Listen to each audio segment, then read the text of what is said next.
Olá, sejam todos vocês muito bem-vindos ao Geopolítica com Paulo Filho. Hoje é dia 20 de novembro de 2024 e nós vamos falar sobre os 1000 dias de guerra na Ucrânia. Muito obrigado por você estar aqui com a gente. Na noite de 24 de fevereiro de 2022, a expectativa dos comandantes russos, do presidente Vladimir Putin e da maioria dos analistas militares era de que a invasão à Ucrânia seria resolvida em poucos dias.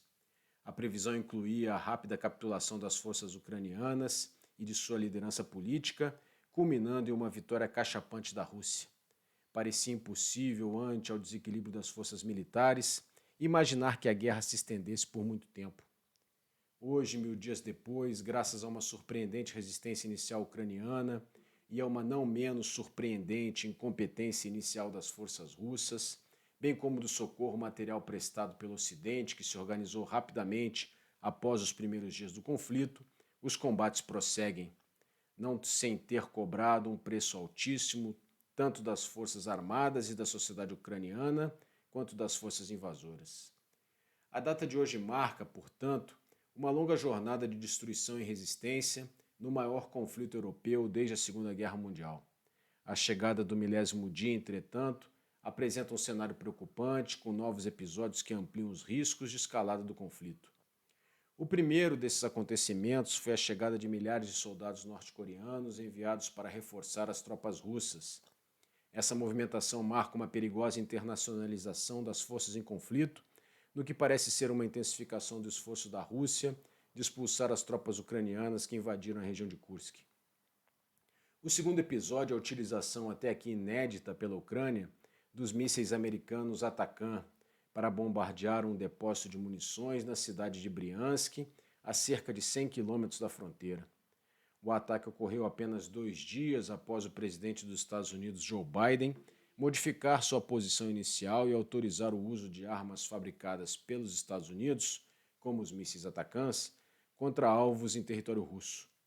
Essa autorização era uma aspiração antiga dos ucranianos, negada por cerca de 2 anos, justamente pelo temor das autoridades daquele país de que levasse o conflito a uma escalada que pudesse envolver diretamente a OTAN na guerra. O terceiro episódio é a resposta russa, que consistiu na mudança de sua doutrina nuclear. A nova versão, publicada ontem, prevê que os ataques convencionais à Rússia, provenientes de países apoiados por potências nucleares, poderiam ser interpretados como ataques conjuntos e, portanto, poderiam ser respondidos com um contra-ataque nuclear.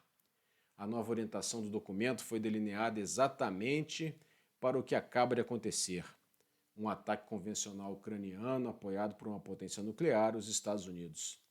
Essa atualização aumenta o risco de uma escalada nuclear em resposta a ações que antes seriam tratadas apenas no âmbito dos conflitos convencionais. Isso não significa que seja plausível se imaginar que a Rússia vai usar uma bomba atômica contra um país da OTAN. Afinal, os russos sabem que estariam abrindo a caixa de Pandora, que poderia levar a um conflito nuclear de grandes proporções, o que implicaria na mútua destruição dos adversários. Entretanto, abre uma janela para uma possibilidade muito preocupante: o uso de uma arma nuclear tática contra um alvo em território ucraniano. Os estrategistas russos poderiam partir da premissa de que o uso de uma bomba atômica contra um alvo em território ucraniano não provocaria uma reação nuclear da OTAN contra a Rússia, uma vez que não consistiria em um ataque direto a um país da aliança. Essa premissa, bastante lógica, permitiria a conclusão de que o risco de uma mútua destruição assegurada, resultante de um conflito entre potências nucleares, estaria afastado. Tal ataque estaria alinhado com a estratégia de escalar o conflito ao máximo para conseguir a imediata rendição do adversário, estratégia conhecida na doutrina russa como escalar para desescalar. Seria, entretanto, uma medida gravíssima e sem precedentes desde 1945, que causaria uma enorme instabilidade no sistema internacional. Como se vê, 1000 dias depois do início do conflito, não há sinais de resolução, mas um fato novo terá uma enorme repercussão para os acontecimentos que estão por vir na Ucrânia: a eleição de Donald Trump.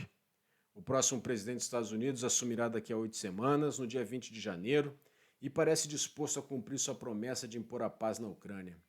Entretanto, sua única ferramenta para isso parece ser a completa retirada do apoio americano à Ucrânia, o que obrigaria Kiev, por absoluta falta de meios para manter um conflito de alta intensidade, a sentar-se à mesa para negociar sob condições bastante desvantajosas.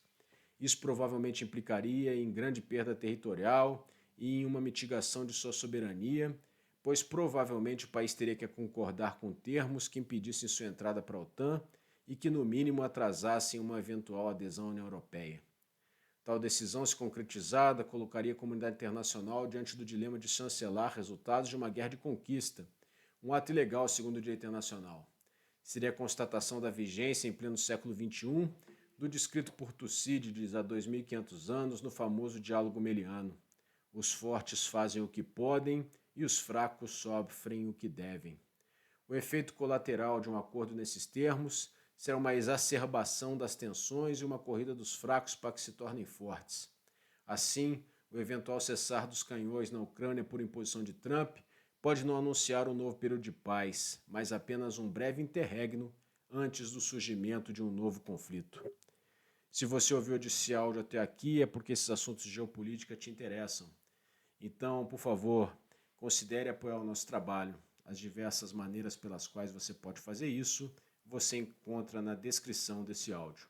Até a próxima, pessoal. Tchau.